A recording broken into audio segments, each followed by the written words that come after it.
PNG enters La Nina season. Promoting women's political participation. And first graduation for training college.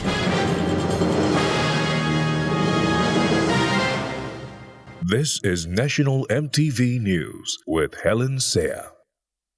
Good evening and thanks for joining us for Saturday's news. The National Weather Service has issued warnings that the impact of 2021 to 2022 La Nina on rainfall patterns will vary across the country.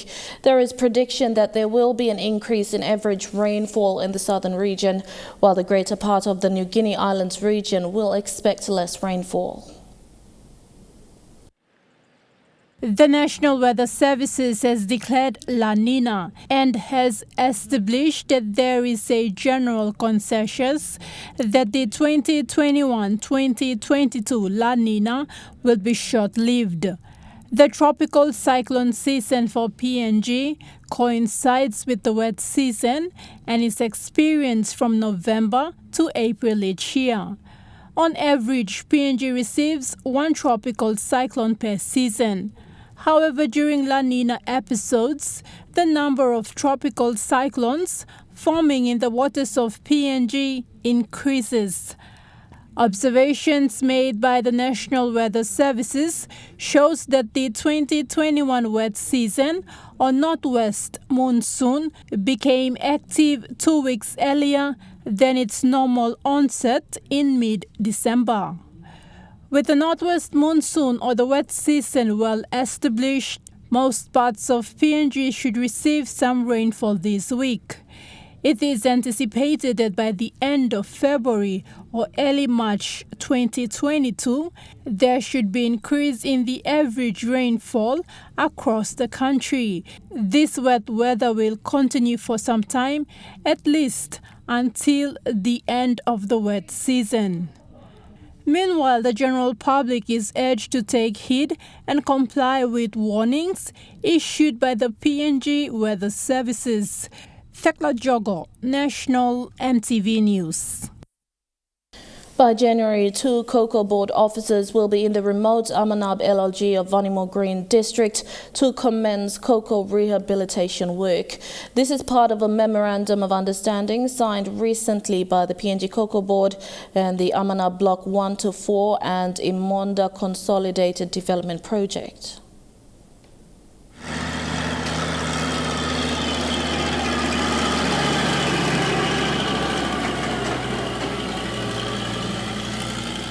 For many years, market and road access into Amanab 1 to 4 and Imonda has hindered many agricultural activities, forcing villagers to abandon the interest for cocoa farming. Amanab is in the Vanimo Green electorate of West Sepik Province.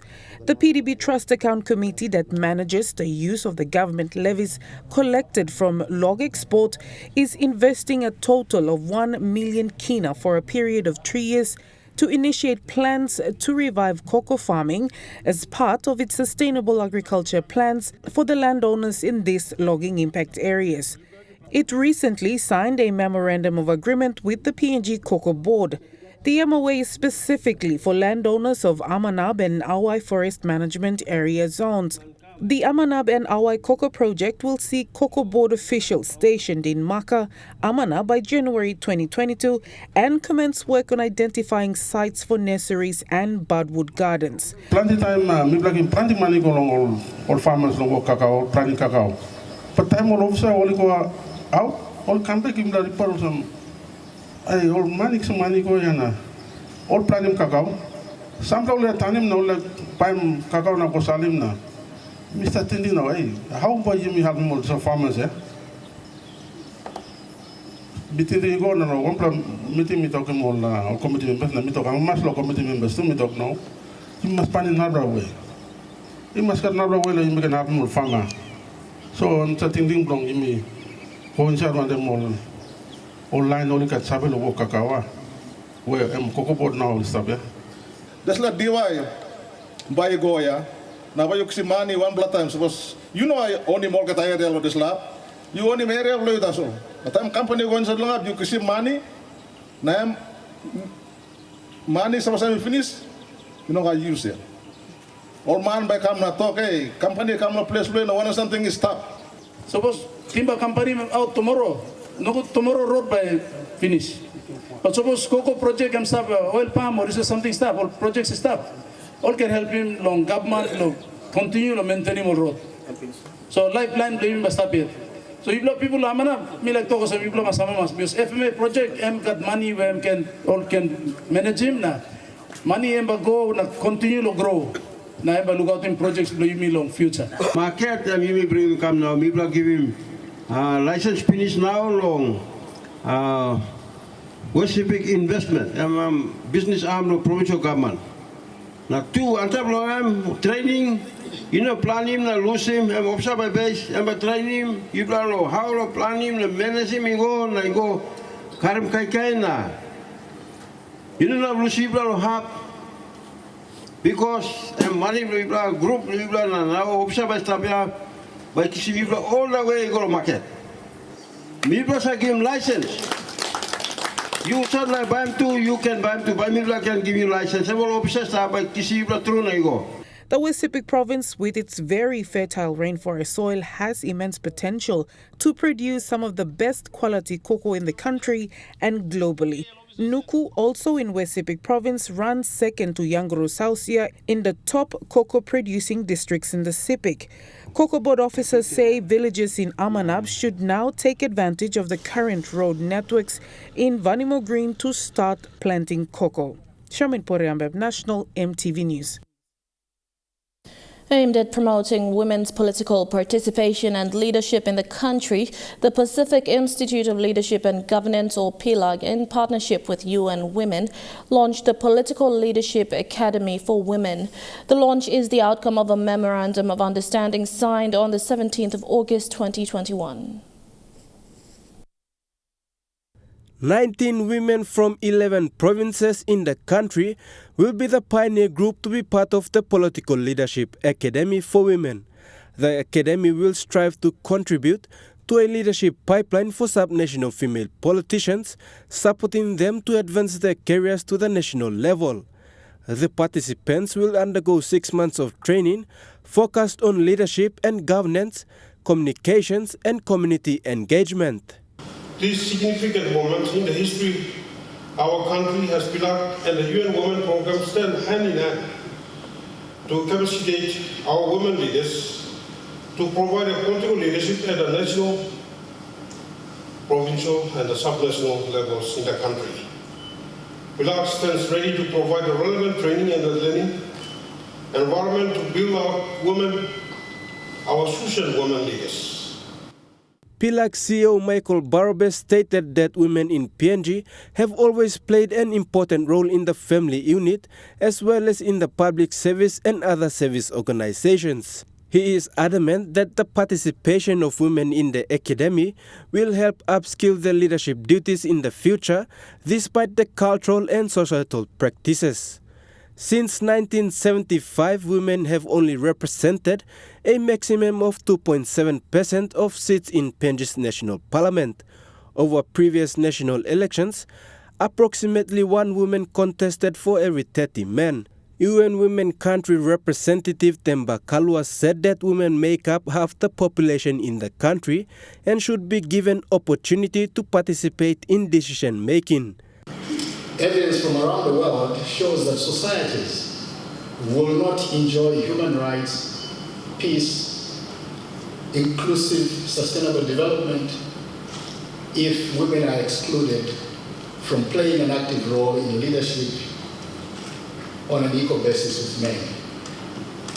UN Women has global experience in promoting women's representation in leadership, including in politics. Lenny Maliso has been serving for 2 terms as a ward councillor to Eben Ward 1 in Wabeg. She believes women have just as much ability to lead as their male counterparts and should be represented in PNG's national parliament. So me feel him also I'm a good plus school. Number 1 school belong. All Mary also me yet. All staff lo place na. All a come up leader. All can come na kisim school lo yeah. All by arrange him all yet good. Time only win him election. lo national level, LLG level, provincial level. You must kiss him, Savannah, line him good. Now you go walk him walk. Podivai National EMTV News. You're watching National EMTV News. We'll have more stories after these messages. Stay with us.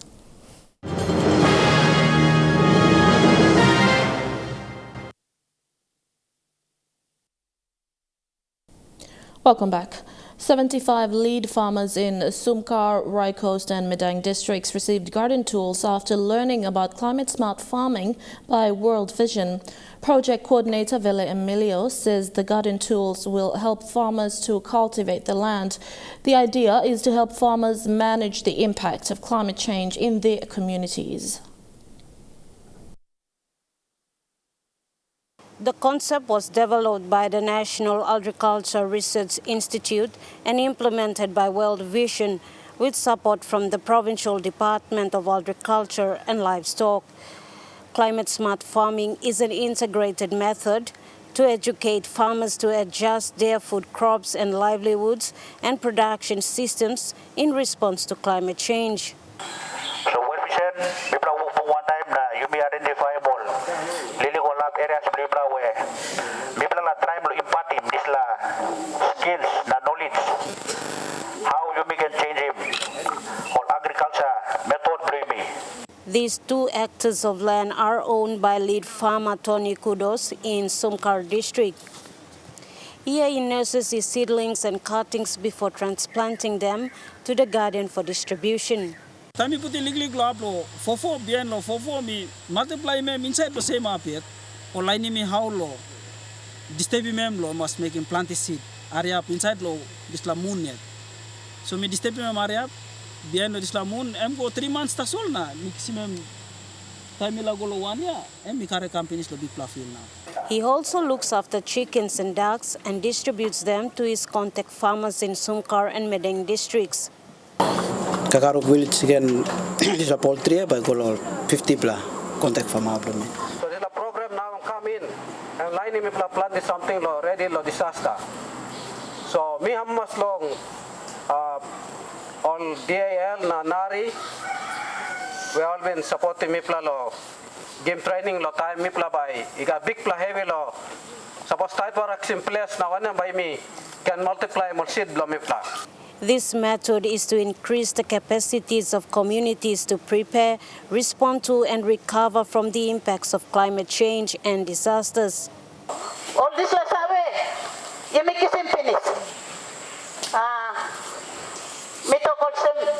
You may not lose it. And start blow program. Blow food security. Start blow livelihood smart program, climate change program. So start. On Tuesday, World Vision, together with its partners, donated wheelbarrows, chicken wire, food processing storage containers, and other garden tools to the farmers.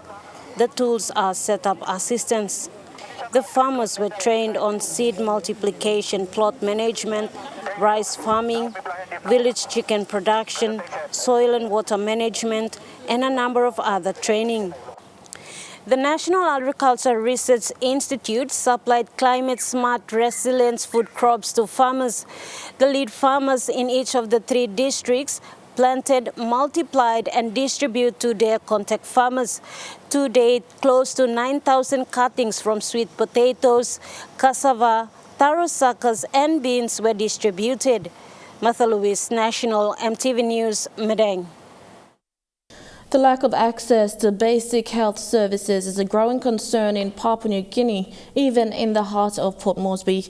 But through a partnership with the National Capital District Commission, small steps are taken to make health services accessible to ordinary people. Speaking during the groundbreaking ceremony of the Motukoita Health Center in Hanobara on Tuesday, NCD Governor Paul Spakop stressed on the importance of partnership to deliver services. The governor said National Capital District Commission, under his leadership, cannot deliver key services by itself. We need partnership. Partnership with our friends in the diplomatic sector and partnership in the private sector too. We need partnership with the church. We need partnership in the community. And this is the recipe that makes things happen that we must embrace and celebrate today as well. According to PACOP, the health sector in the city has been neglected for a long time.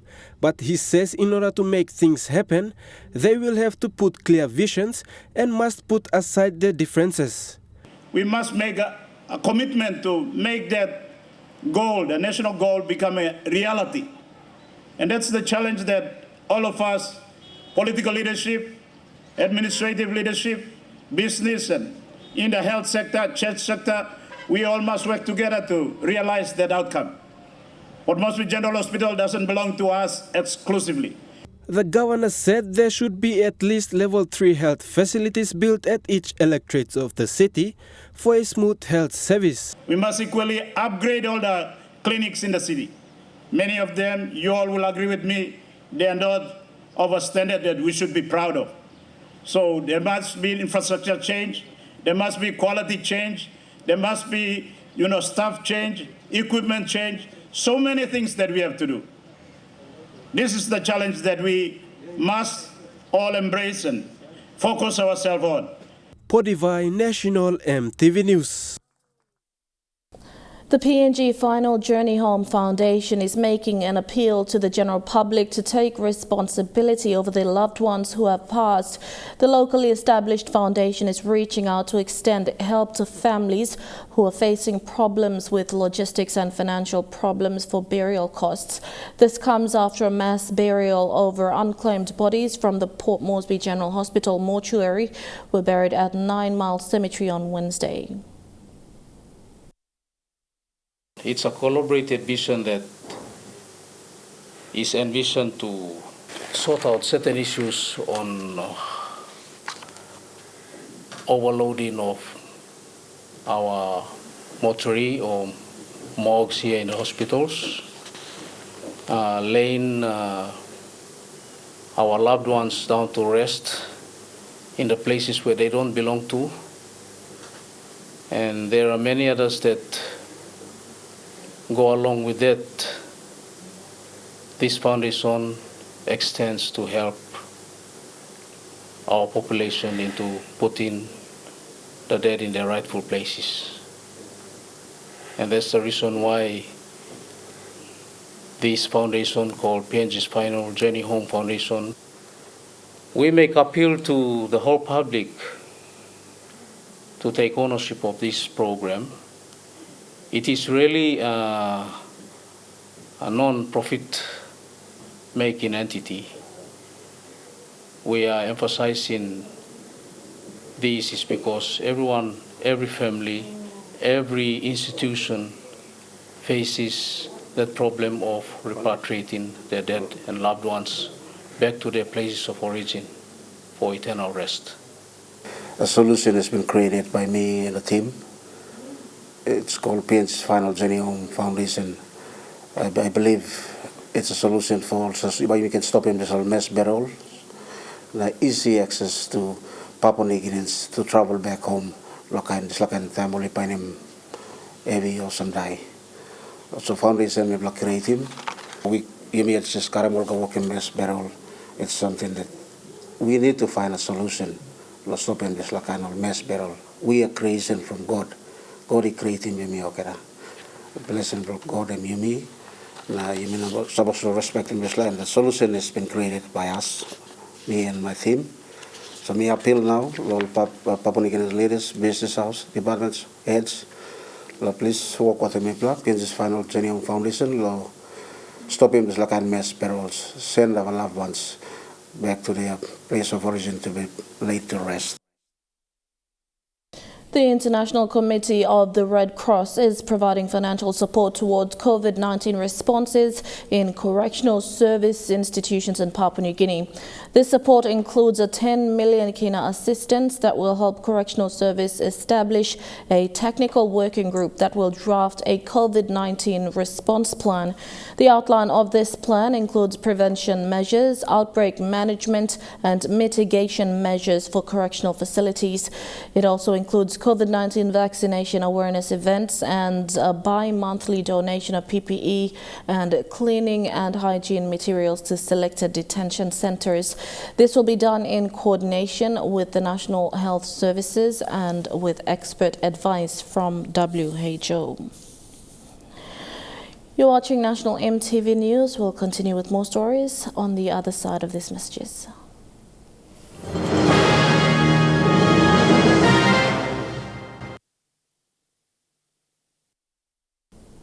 Welcome back to the news. Kumul Petroleum Holdings Limited presented a set of special medical equipment for the cardiac surgery unit at Port Moresby General Hospital on Friday. This is the fourth presentation done by the company as part of the MOA signed between KPHL and POMGen. The Kumul Petroleum Holdings Limited have yet again delivered another set of medical equipment for the cardiac surgery unit at the Port Moresby General Hospital yesterday. The presentation of the medical equipment comprised of 5 electrocardiogram machines, an anesthetic machine and treadmills amongst others. According to the KPHL Managing Director Wapu Song, the fourth batch of equipments are worth 3 million kina of the committed 50 million kina budget signed between the partners. With the Health Department and Port Moresby General Hospital, we committed 50 million kina, spread over 5 years, I think, 4 or 5 years. We are on the second year, and in 2 years, we have delivered the cardiac surgery unit facility here. The cardiologist is here, the surgeon is here, the equipment's installed. We are bringing in more equipment, and this equipment you see here is worth 3 million kina. As Dr. Molum says, we went for GE. It's going to last. It's the best in the medical field, and we went for the top equipment so we can service our people. POM General Hospital CEO Dr. Paki Molumi says the pandemic crisis has affected PNG and patients find it difficult to seek medical attention overseas or bring specialists into the country. With the help of KPHL, the cardiac department will be fully equipped to treat local patients with heart conditions and other cardiac-related risks. Now we are setting another roadmap where with our partners we are soon going to have a fully equipped cardiac program so that we can do those things ourselves in the country. COVID-19 has shown us that we can't travel overseas to get medical treatment, and also we can't allow our specialist people to come into the country to treat us. So we've got to build capacity ourselves. So when this program started, we had a very ambitious plan to do a national heart center for the people of this country, in which a heart center consists of a cardiac outpatient. This is part of that facility where patients come with heart problems and you make a diagnosis. So in front of us is an ECG machine that creates the electrical impulse of your heart. The fourth batch of equipment is under a 5-year MOA signed between KPHL and POM General Hospital with support from Green Limited. 3 more years remain in the MOA as KPHL is looking forward to continuing its partnership, acknowledging that healthcare professionals are committed to ensuring the safety and well-being of PNG citizens. Jamie Harrow, National EMTV News. The Highlands Youth Training and Rehabilitation College, which has its headquarters in Buns, Juwaka Province, held the first graduation for its Port Moresby campus yesterday. With its Port Moresby campus located inside the Yumiat real estate premises at Garahu, the graduation was held at the Cosmopolitan inside Vision City. Give them a round of applause. It was the 23rd graduation in the college's history, but was the first one for its Port Moresby campus students. Although the Port Moresby campus is located within Yumiat estate premises at Garahu Stage 2, the graduation was held at the Cosmopolitan inside Vision City. I have seen that lots of youths were on the street doing nothing when they finished from the formal education. The system, don't accept them to continue their studies. So I've seen lots of them on the street doing unusual activities. So that's why I initiated this project. Then I started in 2000 till now. And we graduated almost 20,000 plus. And I think this graduation for Port Moresby is first graduation, but it's the 23rd, but for Moresby branch is the first graduation. The college offers certificate and diploma courses in business such as accounting, business management and early childhood education, and trade fields such as heavy diesel equipment fitting, electrical and plant operator training. Underprivileged school leavers, when they come, we train them, and once they get into employment and all this, it makes us proud. So that's the thing that behind us is driving us, so that I want to continue to do that. And I've been doing it for almost 21 years. So we train them for 4 reasons. Like one is the seeking employment, the other one is further studies, and job promotion, and finally self-employed. We train them to be self-reliant. Under COVID-19 pandemic environment last year and this year, institution founder and director Michael Goro says the Highlands Youth Training and Rehabilitation College, like many other private-run institutions, has been affected financially. Yeah, this pandemic things really affected us. Like for private institutions, we don't get any assistance from government. We've been expecting some funds from the TFF, but we never got anything since last year and this year, and we've been badly affected. And also most of our sponsors were the MPs and governors. They're supposed to pay the fees for the students. They didn't pay it too. That's another thing that we've been also affected. The only sources we depend on getting funds from only the fees from the students, and we survive. But because of the pandemic, we've been badly affected. Mr. Goro thanked NCD Governor Powis Pakop and Moresby South MP Justin Chichenko for their support in sponsoring students at its Port Moresby campus, which has helped them in their operations this year. Representatives from the two NCD parliamentarians spoke at the graduation ceremony, pledging to continue the financial support for the institution into the future. One thing that the government should consider is, like private institutions like us, they should put us into the budget and they should fund us, because we are the ones that really looking at those unfortunate ones on the street. The government institution, they look at formal guys. We can make it and we can go to the formal system. But those informal are the guys on the street. And I think the private institutions are the one that are playing a very major role to take these guys and then train them and help them to enter living. Danny Sorere, National EMTV News. Hobo Primary School in Nawai's Nabak LLG is the first school in the district to have an inclusive classroom. The 2-in-1 classroom was funded under the Nawai DDA and was opened recently, along with a grandstand, staff houses and toilets.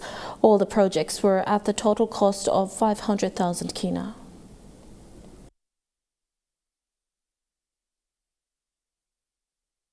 Hobo Primary School in Nawai was the recipient of 3 projects under the DDA's funding recently.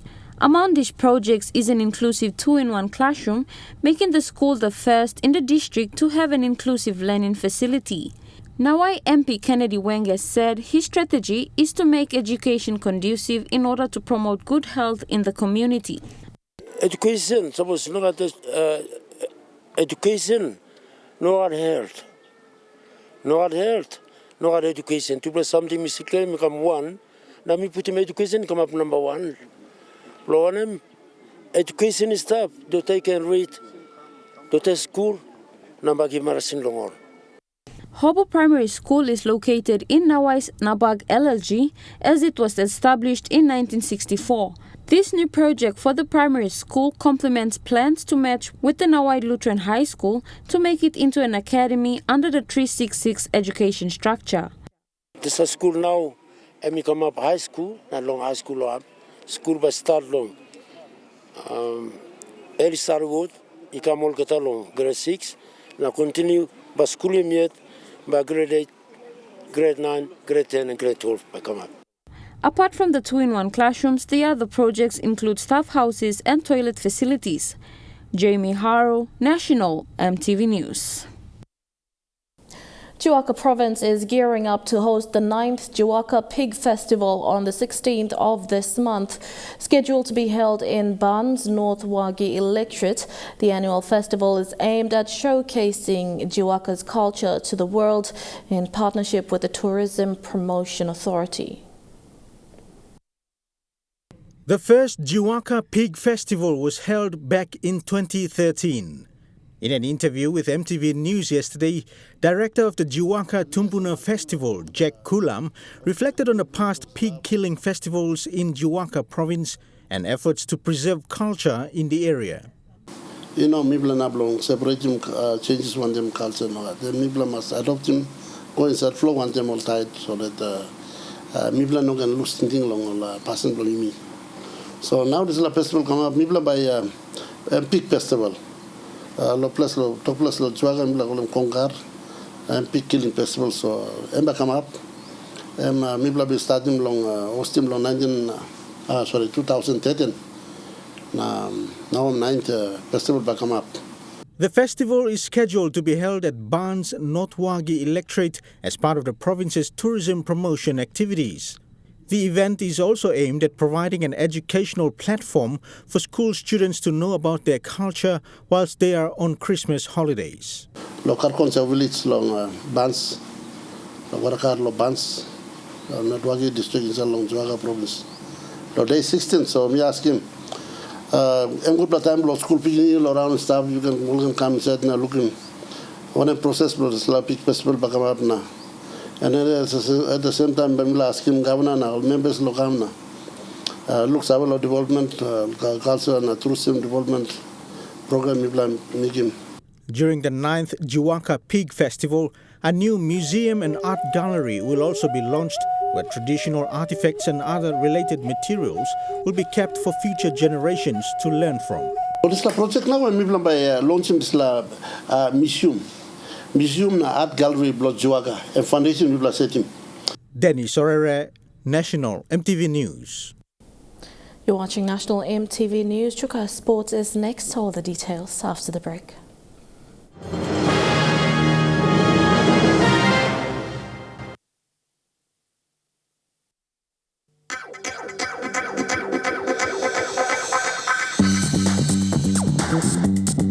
Juwaka Sports.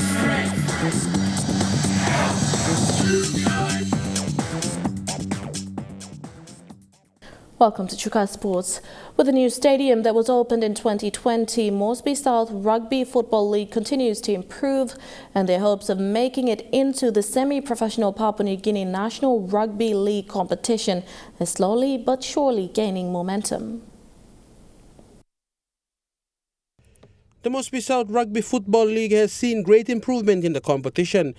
The league was gifted this 5 million kina stadium in 2020, and with substantial support from the local Member of Parliament Justin Chachenko, Moresby South Rugby League is fast becoming a premier rugby league competition in the country. Moresby South has invested heavily into rugby league.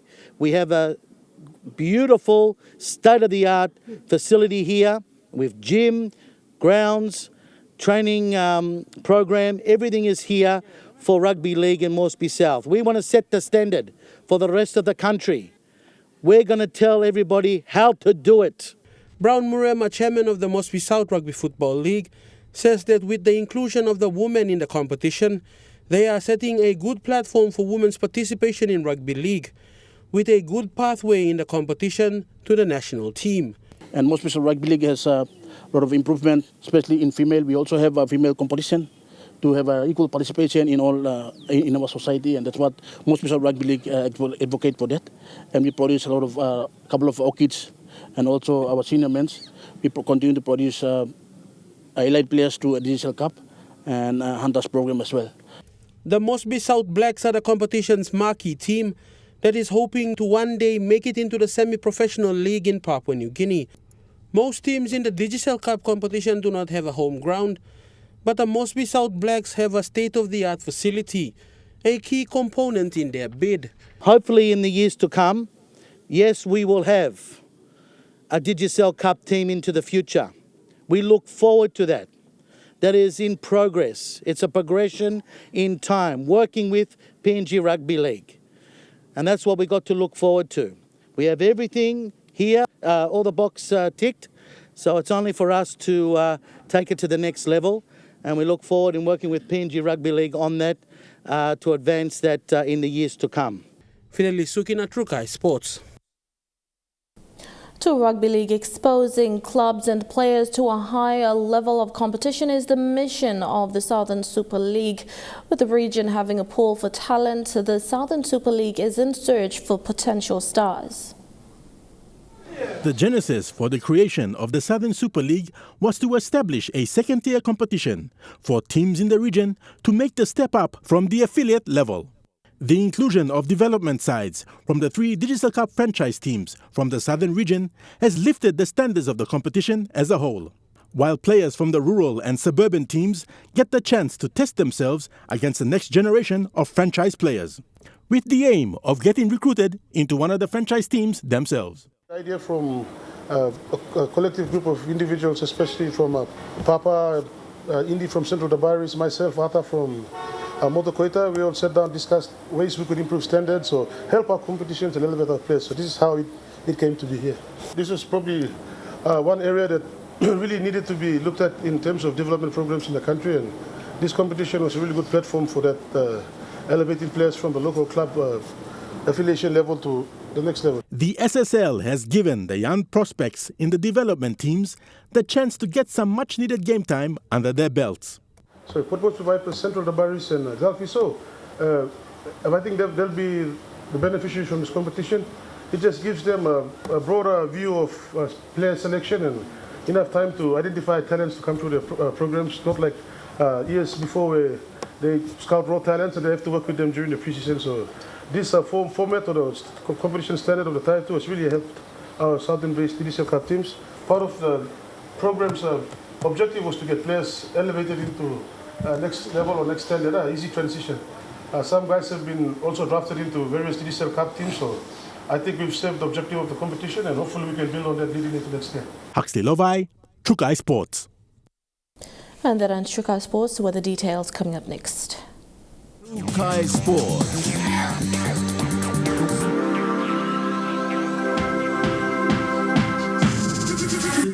Trukai Sports.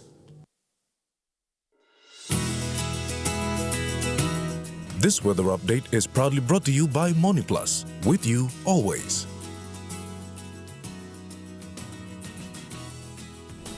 I'll look at the weather forecast for tonight in the southern region only. Partly cloudy with chances of brief patchy showers in Port Moresby, Daru, Kerma. Mostly cloudy with chances of a few showers and possible thunderstorms in Alotau, and cloudy with a shower or two in Popondita.